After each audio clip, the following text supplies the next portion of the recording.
Hi, you're welcome to another edition of Camera Lounge. It's coming to you courtesy of Camera Joints, Nigeria's #1 camera store. I'm Kaide Alayande, and we have a little twist to this edition. You know that we've always had photographers on this series of the program, but today it's a little twist. We're bringing someone else in the creative value chain. They work with photographers, and I know you must be guessing the kind of professional we're bringing today on the show because of what you can see behind me.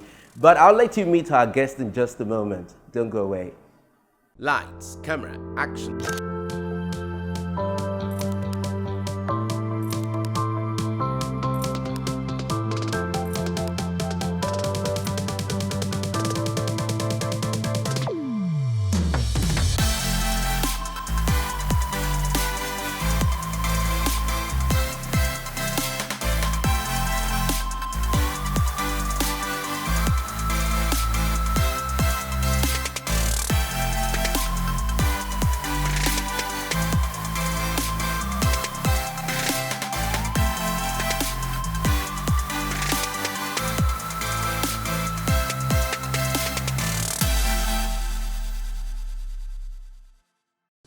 And yes, we're here somewhere in Ikeja, Lagos. We're in a studio. We're in a makeup studio, apparently. And we're here to speak with a very experienced makeup artist. Her work is vast. She's worked with several people in several industries and across several sectors. Welcome with me, Tito Ibeleme of T. Alamode. You're welcome. Nice to be here. You got a beautiful studio here. Thank you. And I like the director's seat I'm sitting on. Yes. It's really beautiful. Very comfy for our clients. Oh yeah. So before we delve into our conversation, what is the correlation between photography and makeup? Somebody will be asking me, yes, it's a series for photographers, but now we're here talking to a makeup artist. Well, photographers cannot do without makeup artists in the sense that we need to make sure that their models or their subjects are well made up, you know, because you take the picture, if the person is looking not good, it's not going to, you know, come out as nice as you want it. And depending on the direction the photographer is going, whether it's fashion or editorial, we are needed in our industry. And likewise us to them. We take pictures when we want to build our portfolios. We need to reach out to photographers to get professional pictures of our work so that we showcase ourselves well. So both of them really can't do without each other. All right, so I mean, she's established that for us now, so we can go into the conversation. Yeah. So let's meet you. So, Tito Ibeleme, I'm married to a photographer. Ah, interesting. Yeah, so that's one connection, right? And I'm a mother of 2. Founder, Alamode Beauty, 3rd child out of 5. I'm from Imo State, Ehimemba to be precise.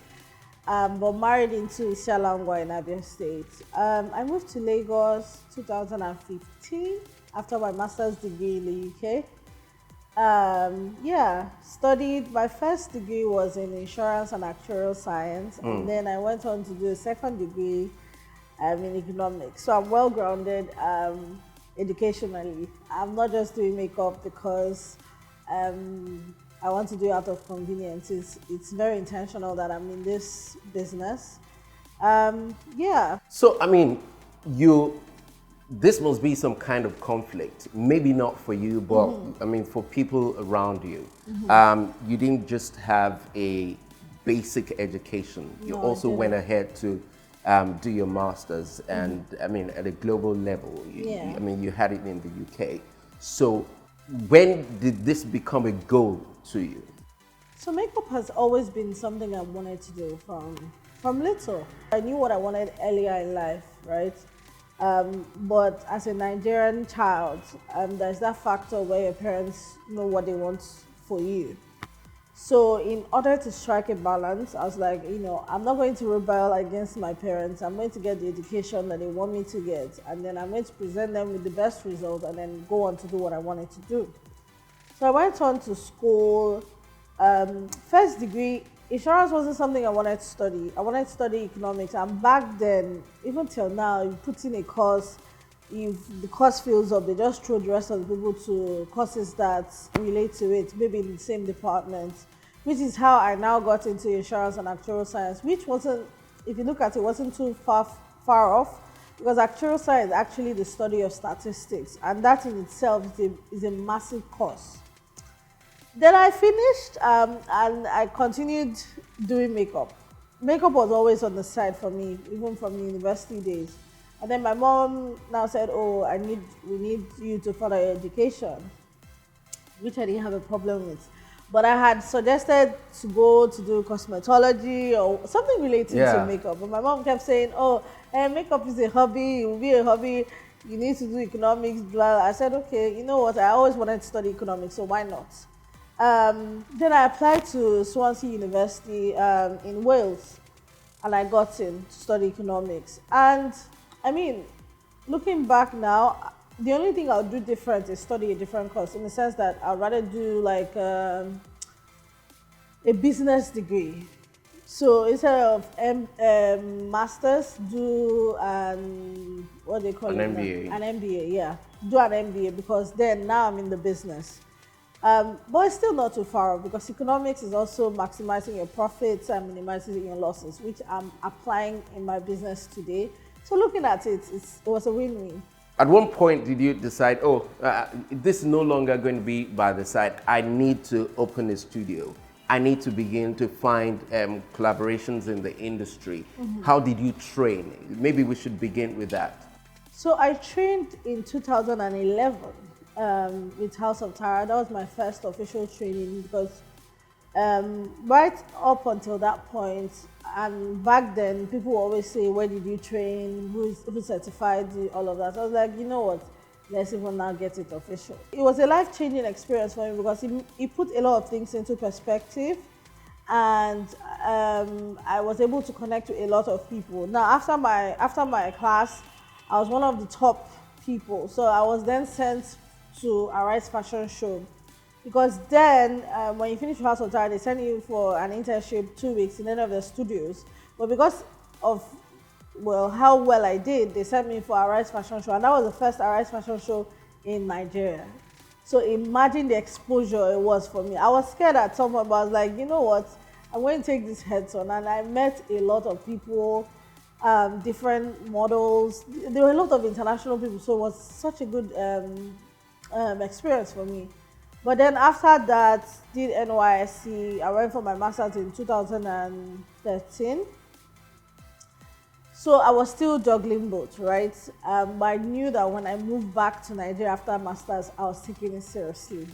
So all the things I was doing, so working, saving, all of that was tailored towards I'm going to start my business. So I worked 2 jobs while I was in school, and I was saving up money so that I'll buy luxury brands, makeup, like really nice products, so that I can start my business. Finished masters with a good result.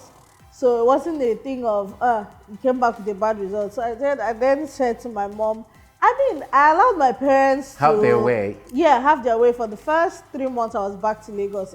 I came back 2015, and I moved back to Lagos. And I was specific about moving back to Lagos. I didn't even go back to my parents' house to see them. I was like, I'm coming to Lagos, I'm coming to get my ground. You know, my parents would say, go for this job interview, I tried to go for some, I tried to sabotage some. I hope mom is not watching this. They know, I actually have told them, they know. But eventually, I was now intentional in 2015.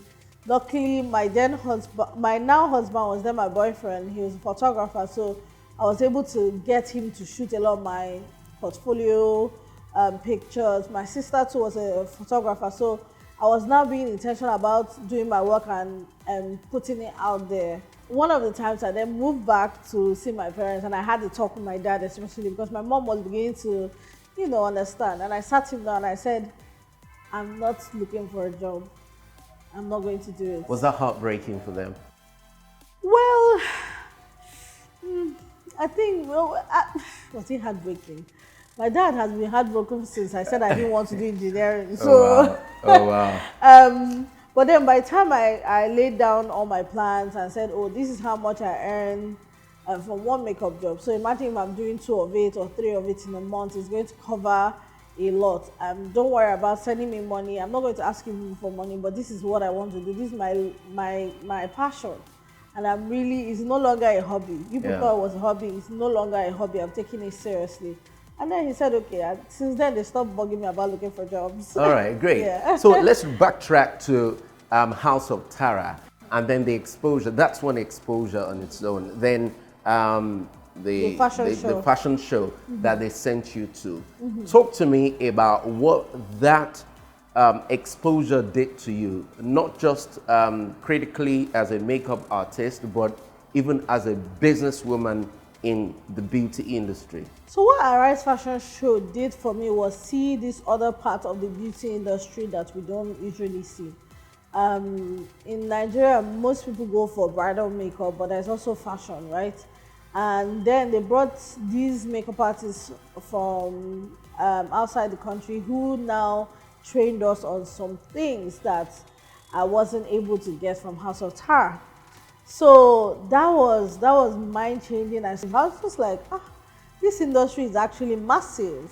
And then even being exposed to different skin tones and other tones, because there were loads of models. Like I'm talking as black as it gets and as white as it gets. So that was a time for me to, now put into practice what I'd learned and, try to play with some models, their faces, while being corrected and mentored by the top makeup artists. So it was a life-changing moment for me, and I'm forever grateful to House of Tara for that, because if I didn't go there, I wouldn't have had that opportunity. Let's go deeper into the business now. That exposure, what did it do to you in terms of, where would I start? Did it overwhelm you, or did it encourage you? What did you do after that? Did you I must find courses, for instance, to understand color tones? Yeah, of course. So it didn't overwhelm me. There was a time then there was a black model coming to me. I was like, I don't have your foundation. I don't know how to find it, and I just ran. I took off. But then I was like, so now I need to go and learn how to work with different tones, skin tones, undertones, understand this mastery.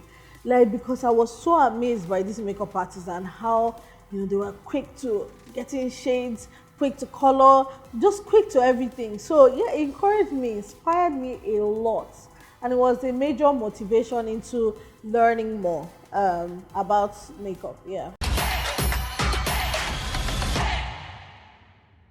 You have a wide variety and class of clientele. I mean, you worked with celebrities, you worked with the movie industry. I'm going to talk about those other kind of partnerships, but now, how did you get it? How did you get into that space? I mean, because there are a lot of makeup artists who are struggling and they don't seem to be able to see beyond the next talent. How did you get into that echelon, and how do you stay there?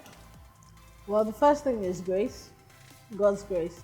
So dialing back to 2015, when I moved back, I was doing a different kind of makeup. So, which was? Makeup that was true to skin and I was the person doing subtle makeup, subtle brows, and that wasn't a thing back then. People were doing the very serious Owambe makeup. So, and I was very intentional about staying in that niche. I didn't want to move because the people that inspired me, people that I was watching over the years were, people that are doing Grammys and all these, those are the kind of makeup that were, and that's what I was aspiring to be. I wasn't aspiring to be a Nigerian makeup artist, I was aspiring to be a global makeup artist. So then I started reaching out to some celebrities, right? My major client right now is Adeso Aitomi. And back in school, I used to watch a lot of movies, and she was in a couple of them. I was like, who is this fine girl?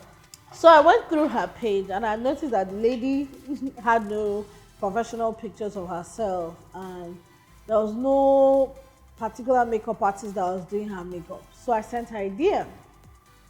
Before I sent her a DM, I had put together photography, styling, hairstyling, makeup. It was a whole thing. So presenting it to her was, she knew that it was a well thought out plan. So I sent her there and said, I introduced myself, said I just moved back, I'm a makeup artist, I loved her movies and I thought she was very talented and I would like to do a photo shoot for her. It would cost her nothing, all she needed to do was show up. So I sent the handles of both the photographer Hamden, stylist, everything that I had put together. So then she read the DM. I wasn't even doing it for popularity, right? I was just trying to get some clients that were going to be return clients and give me referrals, which was my focus. You needed retainership. Yes, I needed retainership. I needed money coming in constantly. So she read it, she was happy with it. She said, yeah. She said, of course, she was going to do it. I said, nice. So on the day, I was, like I said, very intentional. I sent a taxi to get her food. Yeah, everything was organized and that was my money. So it's also saying you spend money to make money. So after the shoot, that was when, yeah, it picked up. So the blogs, the Banana Niger, everybody picked it up and posted it. So then there was now a little focus Buzz. on me. Yeah. Yeah, buzz. Who is this person? Tiala Mode Beauty. And yeah, so that was majorly how I started reaching out to celebrities. And then from her, she was friends with Ihomo Ejiofor, and I asked her, can you help me ask a friend? We can do the same thing for her. We did it for her. So now I had these two actresses or actors that I don't make up for. So there was a bit of confidence and trust. So yeah, that's how I got celebrities on my portfolio and my name out there. All right, did that segue into you then working with the movie industry? Well, after I'd done Adesiwa's makeup the first time, she became intentional about her own brand and she wanted to take her makeup artist everywhere she went.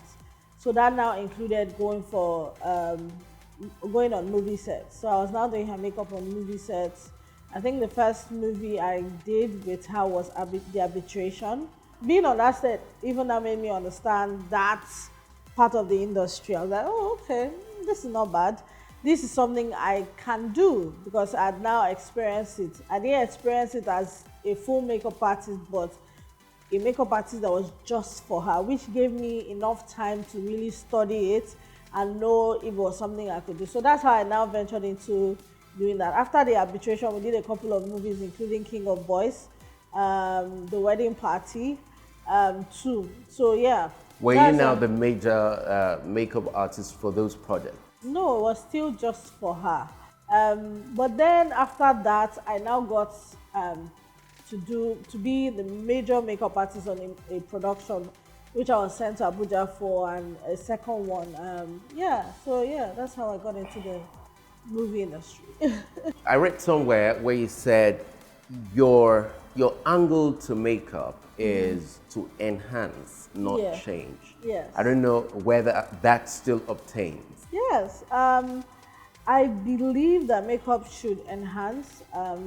My brand doesn't change. I don't want a transformation. I want to do your makeup and you look at yourself in the mirror and see yourself, right? I don't want to make you look like a doll. That's not what my brand speaks of. I don't want your face to be a different shade from the rest of your body. So I stay true to the client's beauty and enhancing your features. So yeah, that's really what my brand is about, enhancement and not a total change. Yeah, so that's your angle, which is noble. But yeah. I believe that there would be some clients who would say, you know what, slam it. I want a specific look, which is, it's obvious that it's so away from, you know, the core of who they are and what you do. How do you strike a balance between your own beliefs and their demands? So customer satisfaction is one of my core values as well. And I'm an artist, so I can do anything you want me to do. that I have what my brand represents and what I represent as a makeup artist does not mean I cannot satisfy my clients. So, for example, I have very long lashes in my studio, and I have the lashes that I would gravitate towards. Lashes like clappable. It's All like those really long ones. So I have clients, very few clients ask for those, and more clients ask for the ones I give. But I like to have that option for them if that's what they want. But that's not what I'm going to project, right? For example, I go to, like, doing makeup for moms can be a bit tricky. So, for example, a mother that's been doing her eyebrows with black pencil for 70 years, 60 years, you're not going to convince that person in one day that doing natural eyebrows is the way to go. I will do what you want me to do. Make sure you're satisfied. I'm just not going to put it on my page. now. So let's talk more about satisfying clients and receiving feedback and stuff like that. How do you deal with contentious situations with clients? You know, maybe perhaps there was a brief given and some probably was not well communicated, but there are gaps between expectation and execution. How do you generally, as a business, deal with it? So sometimes, a lot of times, clients don't know what they want. When they say, I want natural beauty, that what natural beauty means to you is not the same thing that it means to them. So how I like to bridge that gap is, okay, you like natural makeup. Can I see a picture of what you think is natural makeup? Then I know. And this contentious situation, I've been in it before, where a client booked me for, I think it was 50th birthday shoot. So it wasn't the client that was the problem, it was mostly her friends who she came with. So the client had given me a brief to say, oh, I want to look as natural as possible. I don't want too much lashes. I don't want that. So then I do her makeup. And it's as natural, like she literally looks like herself. And her friend comes in and says, oh, you still look like yourself. No, that's not what we want. Then you now see that the client now started gravitating towards her friend. She's like, that's what I was saying. No, it's for a shoot now. No. Yeah. So at that point, I said, okay, what would you like me to change? What specifically do you want to change? Then the woman said, oh, I can't see, it's not shining enough. I'm like, but remember, I kept reminding her, but remember you said you wanted to look as natural as possible. But then what I did was open, like, for example, the eyeshadows. So I picked what you mean by shiny. And then you see the client picking glitters. That would not translate to natural in any way. So I was like, okay, this is what you want specifically. She said yes. And then I applied it on. But I found that throughout the shoot, this friend was very condescending, right? You could see that she didn't appreciate me as a creative. Maybe she was just looking down on me and talking down on me, which I didn't appreciate at the time, but I didn't address because obviously it's a shoot, tensions are high. I was being professional in the sense that I wanted my client to feel as comfortable as possible. So then after the shoot, I was supposed to now do her makeup for the main event. So what I did was I had sent her a whole message saying thank you for booking my services. But moving on, if your friend is going to be with you on the day of the event, I would not be comfortable to do your makeup. I felt like I was in a hostile environment. I was talked down on, and because I'm a professional, I didn't want to work in that environment. Yeah, so I said my mental state is very important to me as a creative. So if I feel like I'm going to be in an environment I'm not appreciated, I'd rather not be in it. So I had asked her that I would not want to do the makeup if that friend was going to be there, which she had assured me that the friend was going to be there. So then I offered a full refund and I didn't put myself in that situation. That's how I handled it. Wow, interesting. I want us to talk about training. If you look at what your portfolio has become, I mean, this is my own assessment. Looking at what your portfolio has become over the years, I can trace it back to the exposures that you had in your early years of practice. Let's talk about the importance of training and proper exposures for makeup artists. So I feel like majorly Nigerians or Africans think that makeup is just drawing eyebrows and applying foundation. Makeup is very vast, and I feel like it's not something that you can learn in 2 weeks or 1 month. It took me a lot of years to get here. I've been, from when I trained in 2011 to now, that's 11 years in the industry. So it's taken me that time to get where I am today. There's a lot involved in makeup, and unless you want to take makeup as a hobby, there's a lot of training you need to undergo. It's not just learning the skill. It's also learning customer service. It's also learning how to relate to your customers. It's also learning the business aspect of it. Otherwise, you run a business that will collapse in 2-3 years. It's okay to say, oh, I've learned this style of makeup and probably it's trending. So you're being booked at the time because that's what's trending. When that happens, when that makeup look is no longer trending, that means you're going to run out of business, or you're going to have to upgrade for the next trending makeup. So if you don't train yourself properly, you won't be able to run a sustainable makeup business. You might be able to run a business for that year or for the next 2 years, but sustainability needs a lot of training. So, and by that I mean training yourself on a global level. So not just on the eyebrow that's trending in Nigeria. What is trending globally? Like, I want to do a course personally on movies, so then I can train my people. Let's talk a bit more about the projects that you've done. You were featured, I mean, your work, 2019, I think March or April edition of Vogue. Yeah. That's some projects, eh? That's Now, so tell me about it. What did that exposure add to you, and what did you change in your operations after that experience?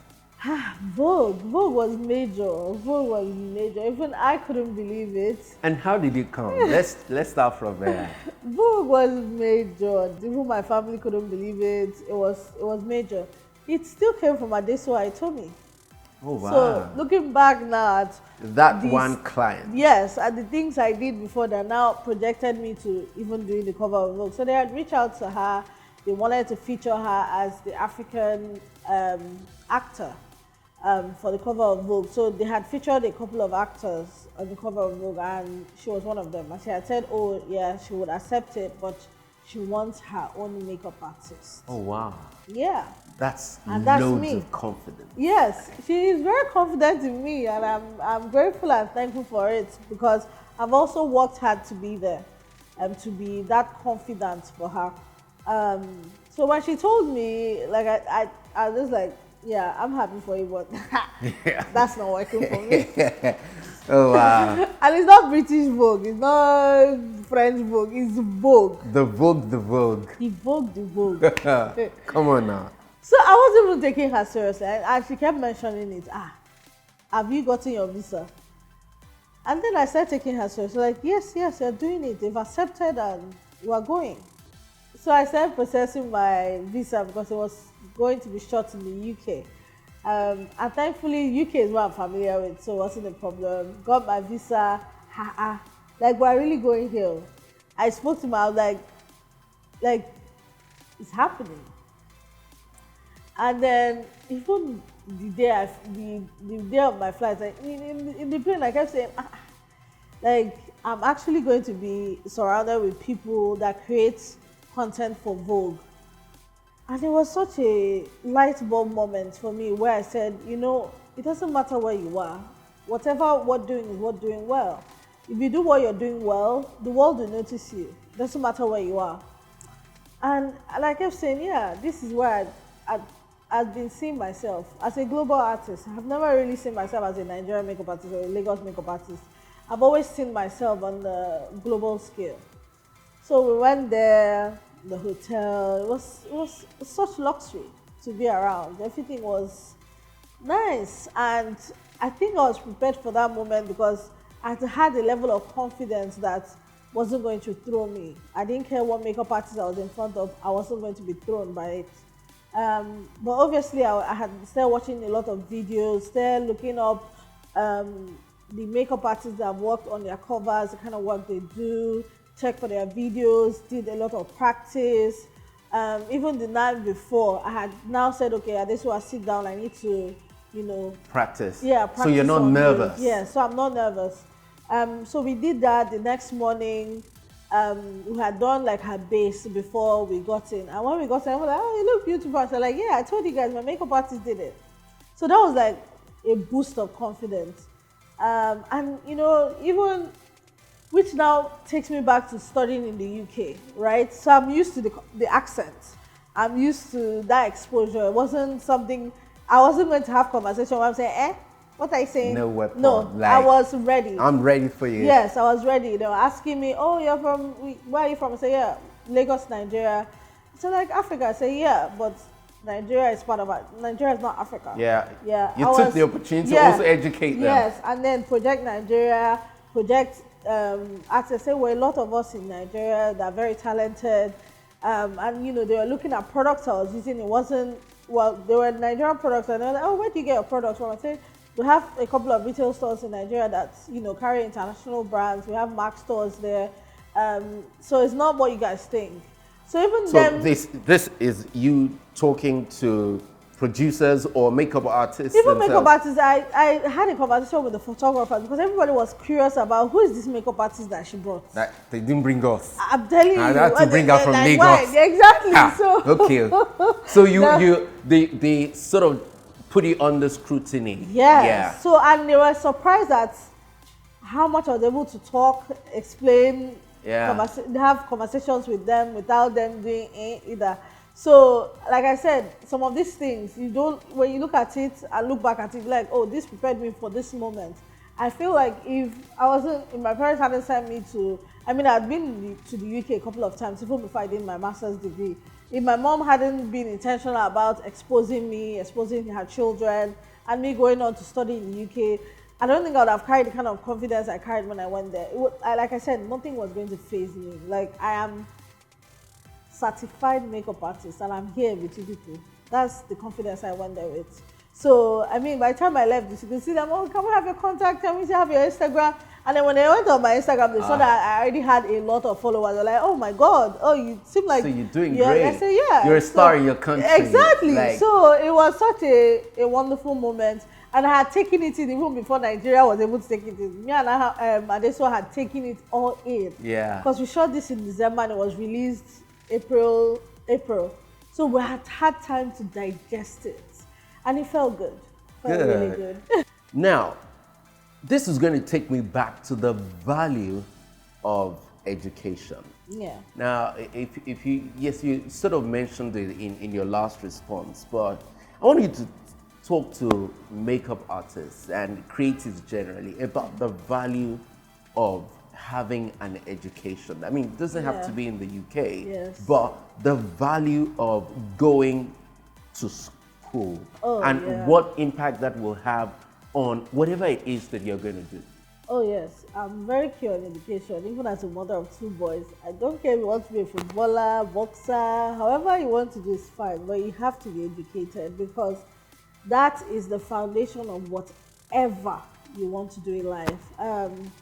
So even knowing how to speak to people, knowing how to obviously when you have a business, you're going to be writing emails. You're going to be sending out proposals. Yes. You want to have investors, you're going to be sending out these things. So if you're not educated, how do you know how to write these things? How do you know how to send emails? How do you know how to differentiate between formal letters and informal letters? How do you know how to use the internet, the computers? Invoices. So you will need to get basic education. It doesn't matter, like you said, it doesn't matter where you get it. My first degree was in Imo State University. So whether I did masters on after that, I had my basic education.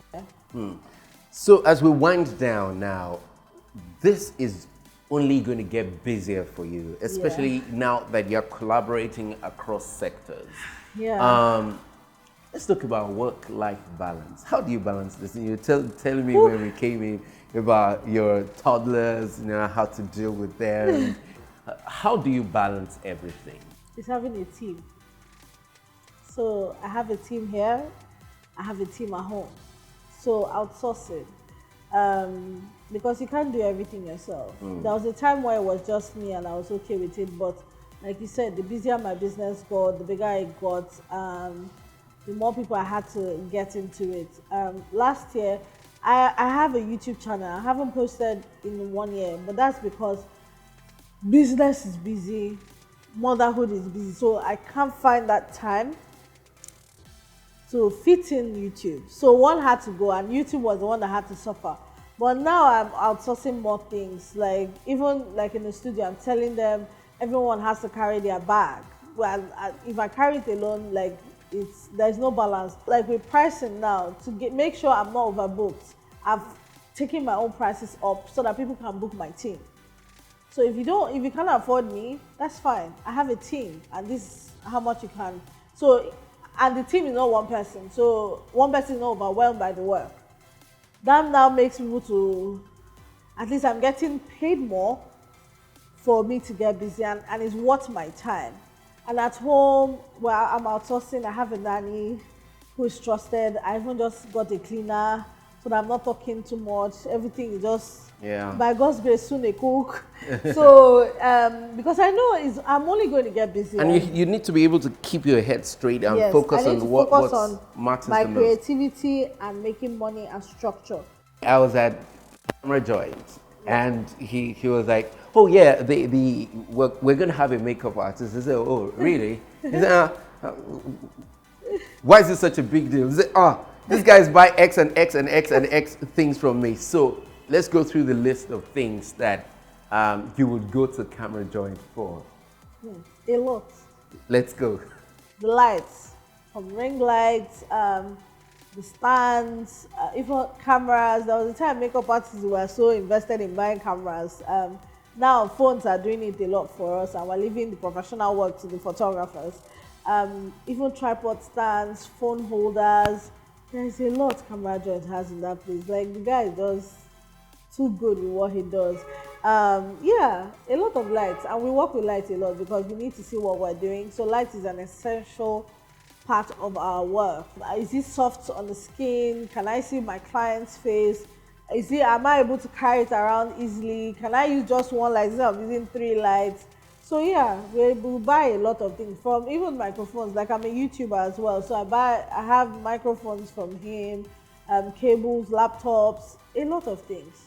So I'm a bit curious about, you say that you also make room for those that work with you. You tell your clients, okay, I'm booked this time, but I have someone in my team, and you create business for them.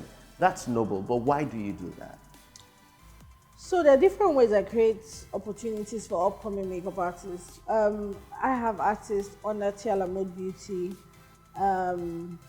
that I train very well and make sure that they take on jobs. It's important that people are trained. Another way I take on upcoming makeup is that I run internships. Before I used to do 1 month internship. I didn't realize, I don't think it's enough for them. They go out there and it gets too much for them and they just go back into their shell.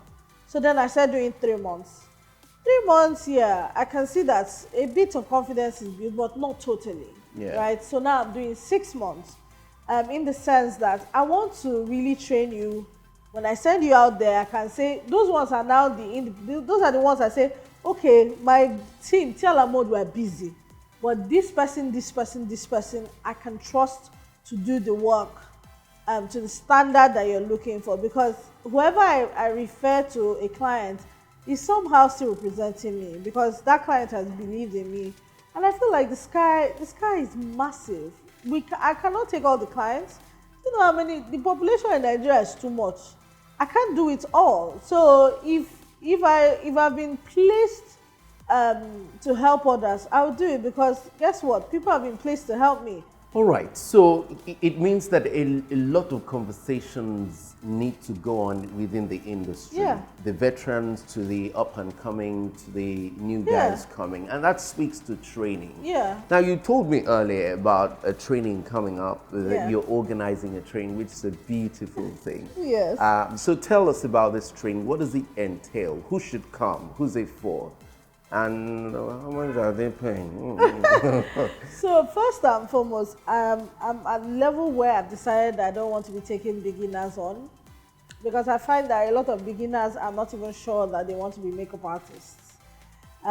So I mean, go and train with other people as a beginner. I'm taking master's level, so it's a master class. Possibly going to be April, May. And the fee, I'm not sure about the fee. Yeah. But it's not going to be less Price than of dollars. definitely, Yeah. definitely not going to be less than 50,000 naira. Yeah, but I take, because I see there's a lot to teach people that have actually now learned just makeup, and that's what I want to focus on. I want to focus on the business of makeup. I want to focus on your techniques. Now moving up a scale higher, apart from learning how to draw eyebrows, how do you know undertones, things that they would not teach you from that level. So that's why, and I find that people that are doing master classes are almost, so it's almost like they've started their businesses, but they need clarity as to what am I doing wrong, how can I book more clients. So that's why I come in, because I've been able to now master this level, how to book more clients, how to structure your business. So that's the level I want to be teaching, because I find that not everyone is teaching that. Not everyone is teaching customer service. I see people talk to their customers anyhow. I see people act like they're celebrities. You forget that you're a service provider, not a celebrity. I don't care if you have 100,000 followers on Instagram. These people are the people making your business move. So I'm there to correct some notions with artists. You're a service provider. You're not a celebrity. So even if you now attain that celebrity status, still the first thing in your mind is that you're a service provider. And I find that a lot of makeup artists don't know that. So that's where I come in. I'm bridging that gap between artistry and business. And business, yes. Awesome. We wish you well in Thank your you. coming training. Thank you. So, Tito Ibeleme of T. Alamode Beauty Studio, thank you very much for coming on the show. Thank you for having me. All right. So that's how it's been on the show, Camera Lounge for today. It's brought to you specially by Camera Joints, Nigeria's #1 camera store. I'm Kayode Alayande. Bye now. Lights, camera, action.